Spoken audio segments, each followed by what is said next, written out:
strikers were called together at the Newcastle Workers' Club in response to another offer last night by Mr Brereton to leave the yard in government ownership if retrenchment on merit were to be accepted.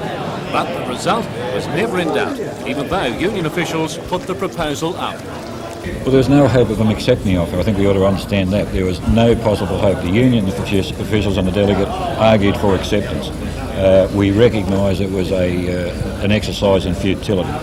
What of the flow-on effect of the government's retrenchment policy at the dockyard in other parts of the public service? Redundancy. My understanding is at the meeting last night that the question was asked by the public service delegation, will you seek to apply what you're trying to apply to the dockyard in other sectors of the public service? The answer was no, that the dockyard is a one-off situation. Do you believe that? And Mr Barrack was adamant to the last that the government and not the workers are to blame for the dockyard's demise. What the dockyard has is a very skilled workforce, a very competent workforce, one with proven abilities, and we would contend that we were down to 12 people, in the final analysis, who management were contending may have been inefficient. Western Australian government officials will be pleased at the offer to complete the Pilbara. Having her tied up in the floating dock is costing them $20,000 a day and threatens important international carrying contracts.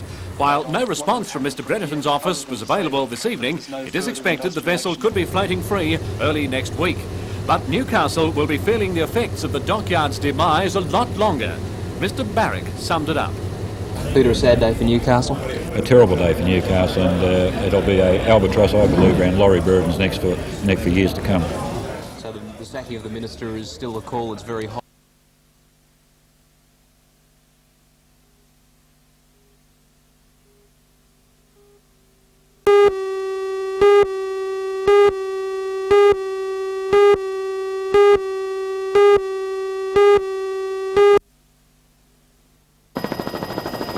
Tea Gardens Main Street is closed to traffic this weekend to give the expected 15,000 visitors room to move. According to Prawn Festival and Tourist Association Chairman Bob Atkins, the festival just keeps getting bigger. He says it's a day for all the family, with people coming from as far away as Tamworth and many more from Sydney and the Hunter. Besides eating prawns, visitors can see crab races, one of the last traditional blacksmiths at work, and an Indian snake charmer. Activities include the Mungo Cup, a race in decorated oyster punts, the world-famous prawn-eating competition, and for the younger spectators, a chance to see who can eat ice cream the fastest under the judging eye of Big Dog.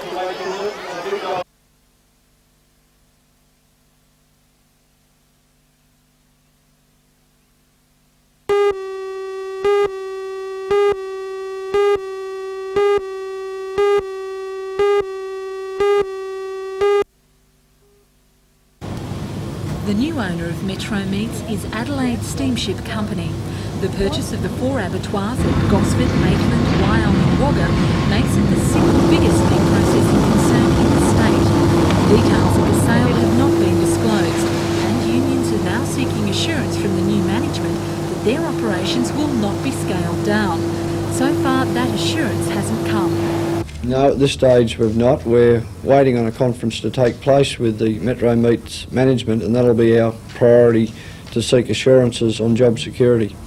The unions are worried because the last shake-up in the industry saw the closure of the Byron Bay Meatworks in 1983. Maitland's doors stayed open only after Charles David took over its operations. The unions say they will continue to seek the assurance from management that the 600 employees at the Hunter Valley Meatworks will remain on the job.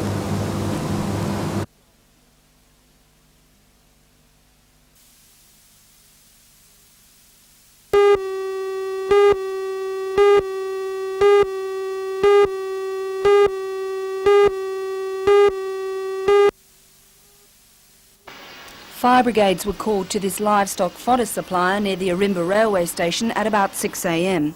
They battled to get it under control for about 1.5 hours. Although much of the damage is hard to see, it scorched the tin construction, ruined fodder and damaged machinery and wiring. The fire is thought to have been caused by spontaneous combustion of grain bags, which were stacked on pallets. Firemen say the grain may smoulder for several days. –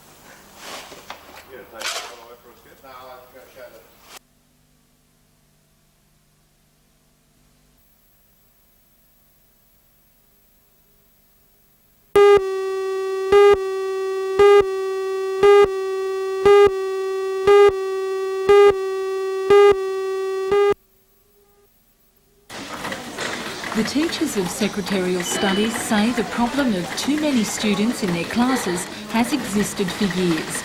They say on a ratio of 30 students to one teacher, the quality of education given is limited and unfair. Other practical TAFE courses, such as trade skills, are on a 15 to 1 ratio. The teachers believe they're being discriminated against because classes are predominantly female. A statewide strike meeting held in Sydney yesterday voted to begin rolling stoppages until their demands are met. From 17th of this month, we'll be commencing rolling strikes, 2-hour strikes, and that'll be for a period of 3 weeks approximately until the 8th of April, when we'll have a full day's strike. In addition, at the meeting, the teachers voted a vote of no confidence in the Director-General. As regional spokesperson for the area's TAFE secretarial teachers, Ms Petrovic says the strikes will be supported by further lobbying. The highest achievement will come from lobbying the Director-General and also going to the Anti-Discrimination Board. We feel this is a case of discrimination and we'd like to approach the Anti-Discrimination Board with this issue.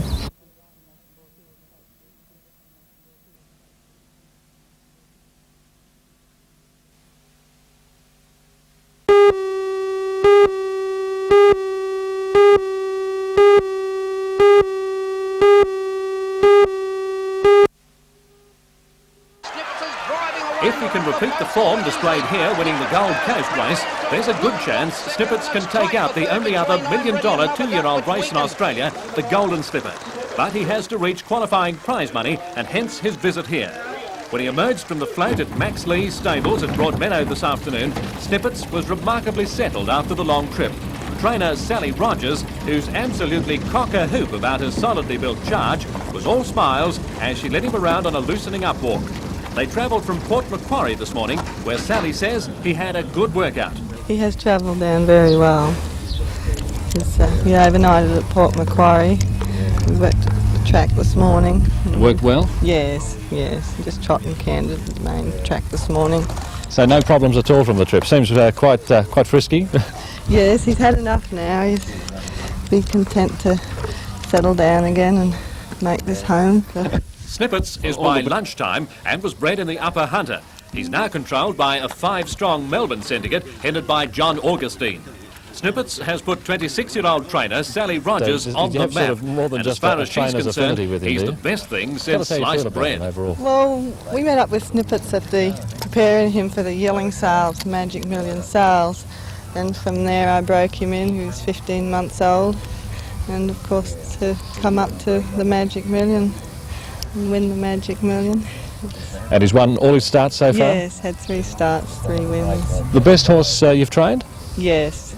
By a long chalk, apparently. Certainly. Best horse I'd ever have in my lifetime. Well, that's a big Tonight, rap. Snippets is comfortably bedded down at Max Lee's, and Sally says the first 48 hours in the unfamiliar surroundings will be important for his final preparation for Tuesday's Penfolds. Of course, a couple of sugar lumps and a friendly pat make a heap of difference.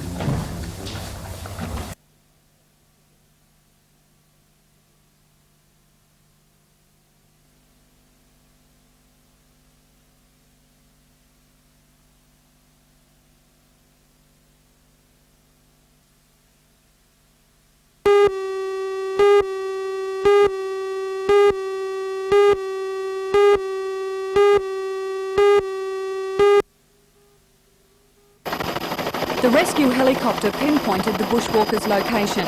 He had fallen down a sheer cliff face. Classmates with him said he had lost feeling in his body. As rescue squads on the ground battled rough terrain, a paramedic checked the youth's injuries. The crew on board the rescue helicopter lowered a stretcher to the scene. The youth was strapped in and hoisted to safety.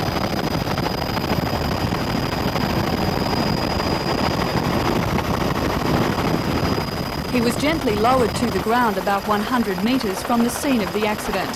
Stuart Connell was badly shaken, and as he waited for medical help to arrive by land, he remembered the fall.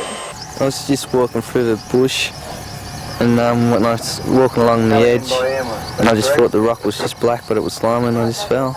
Stewart was then loaded on board a rescue squad vehicle and transferred to a waiting ambulance. He has been admitted to the Royal Newcastle Hospital, where his injuries are still being assessed.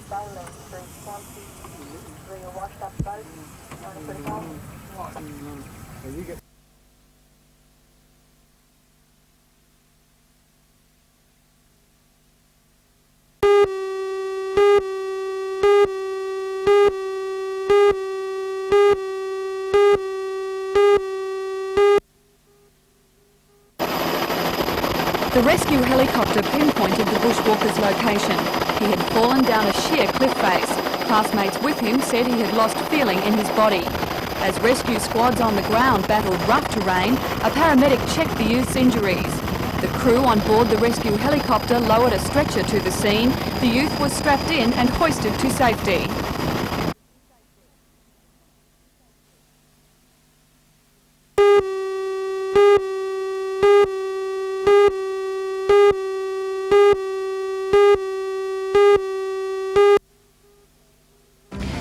Hello, I'm Jane Button. Tonight I'll be reporting on a Supreme Court trial in which the jury was dismissed. Judge Lee aborted the trial because a medical report was not tendered as evidence for the jury to consider. Join Ray Deneen and Anna Manzoni for all the news tonight at 6.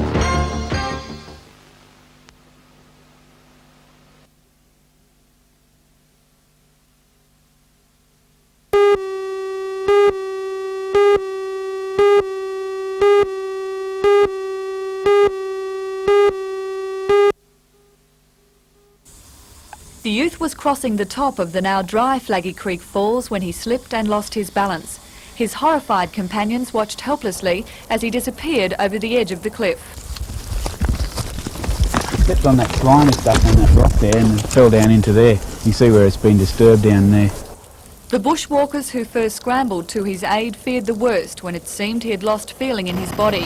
The Westpac rescue helicopter was called in and a paramedic gave immediate first aid. The sheer cliff face and rough terrain proved inaccessible to ground parties, so the crew of the rescue helicopter prepared to airlift the youth from the scene of the accident. As students looked on from the top of the cliff, a stretcher was lowered down to the rocks. The youth was strapped in and hoisted to safety. Hovering in difficult conditions, the rescue crew winched the stretcher close to the underside of the machine and flew about 100 metres to a grassy area beside the Glenrock Boys Scout camp. Stuart Connell was badly shaken and unsure about the extent of his injuries, and as he waited for medical assistance to arrive by land, he remembered the fall. I was just walking through the bush, and when I was walking along the edge, and I just thought the rock was just black, but it was slimy, and I just fell. Stuart is an experienced bushwalker, but according to the National Park and Wildlife Service, he wandered away from the marked track to inspect the top of the falls. But how far did you fall? Probably about 15 foot. Have you been bushwalking before? Not through here, I haven't. But I have up Warren's Bay, up Moneybun and that. Stuart pushed against the cliff face with his legs as he fell. It's believed this saved him from serious injury. He was admitted to the Royal Newcastle Hospital, but later discharged, suffering only abrasions and severe bruising to the ankles.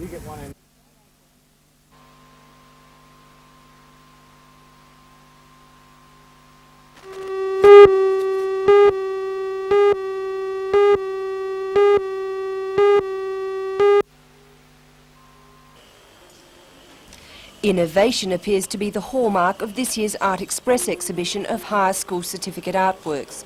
There's no limiting trend and works show a diverse range of influences. The students reflect just how diverse Australian art currently is. Works range from the avant-garde to photorealism, while others delve back further into art history and show the influence of Matisse. Other students have chosen to express their talents through more traditional sculpture or graphic design. Organisers say the quality is exceptional this year and they expect the exhibition to arouse a lot of interest. It will be in Newcastle for 3 weeks before continuing its travels around Australia to be viewed in various cities and towns.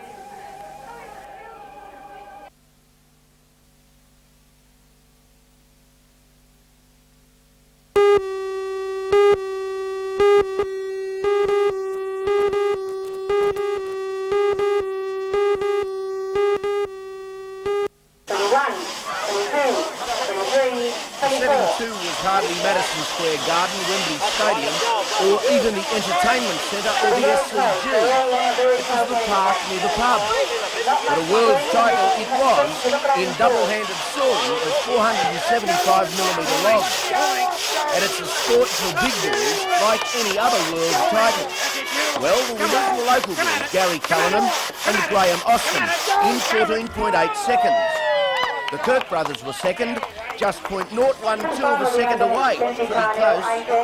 Central Coast saw Les Dumbrell won the 375mm single-handed New South Wales title too. It was a day of chopping and good cheer for the local community, with country and western singing thrown in, and the odd pot of the local brew, that these days is the same stuff as they'd quash down at the likes of the Garden or Wembley anyway. And was it a success, this world title? With some 8 times the local village population turned up. And they don't do that in New York, now do they?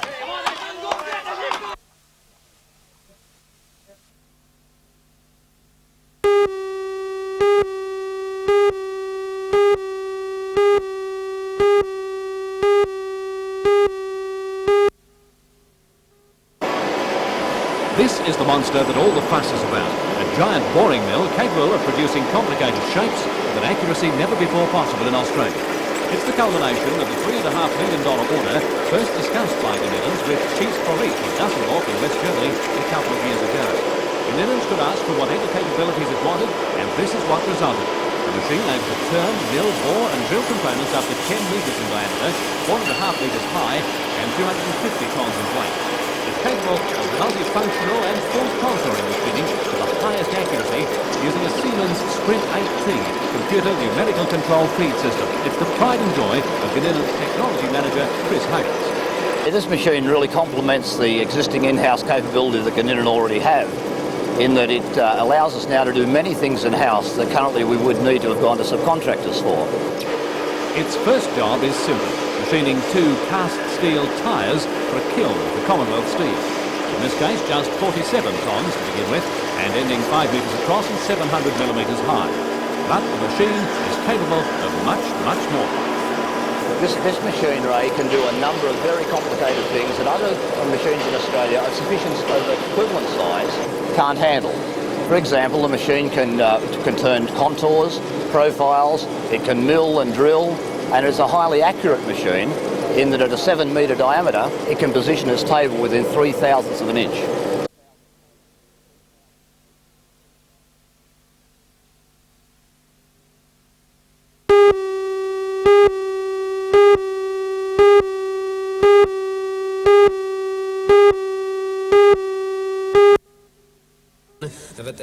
As race time draws closer, Marauding, trained by Mayfield Smith, and Snippets, a lunchtime colt bred at Widden Stud, will vie for the status of favourite. Marauding, seen here easily leading the field at Rosehill last Friday, is managed by Robert Sangster. The Sir Tristram colt was carrying odds of 5-4 with local bookmakers last night. Snippets was slightly ahead at 6-4. Mayfield Smith also has Bravery racing in the field, and it's tipped to do well. Last night it was holding odds at 10s. Others rated a chance if the top contenders do badly are the Bart Cummings trained Omnicourt and Major Edition. The Newcastle Jockey Club is expecting a big crowd to turn out to watch the Penfield Classic with race time at 3:20 p.m.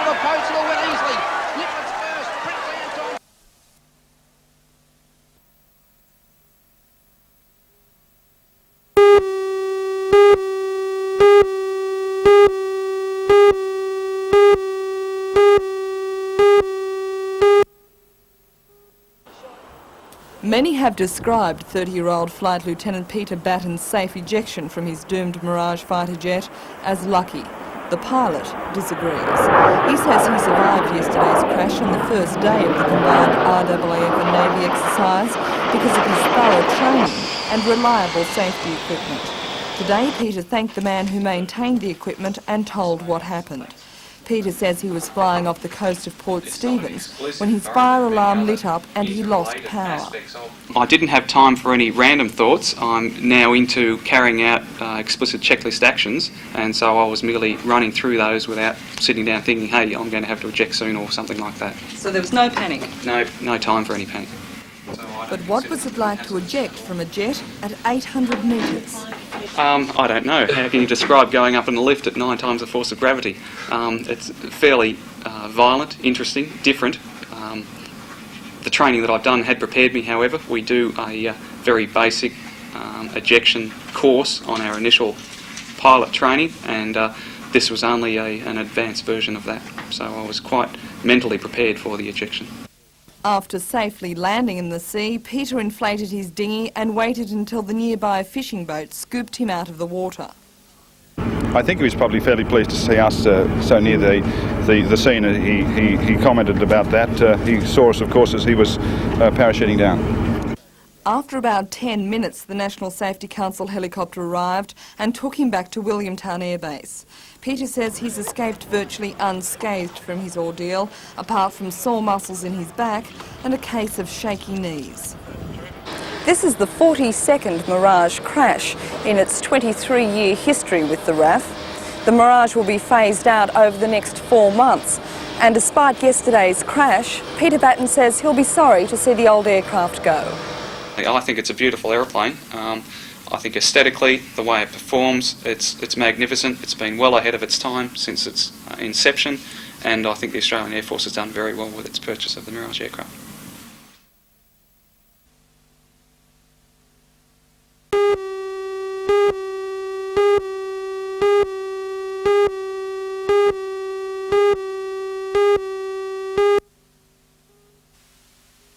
We think we've got a lot to offer. We've got a whole bank of people that we employ in order to teach students in our courses, but the students in the courses are the only ones who actually tap into that expertise. And it's that expertise the college hopes to sell as a marketable commodity to the general community. Because of the diversity of studies now available at the CAE, Hunter Search is offering special skills in areas such as visual programming, fine arts, computers and nursing. The college says there's a growing market for the use of educational principles in most training programs, and its services are now available. The new marketing company will be up and running within the next few months, promoting the CAE's expertise and resources. According to Dr Huxley, Hunter Search is preparing to make an impression in that competitive marketing field. Well, what we hope we'll be doing is employing a high flyer, if you like, someone who understands, first of all, how to get to know what sort of expertise we've got and then how to market it. I think the best way of testing yourself is to get out there, to compete, to try to convince people that they need to buy your product. And, you know, that really is the best test. If people buy what you're selling, then you know you've got something that's worth selling. So the CAE will now be out there giving them a run for their money? Well, indeed, we'll be giving them value for their money, I think. That's really what it's all about.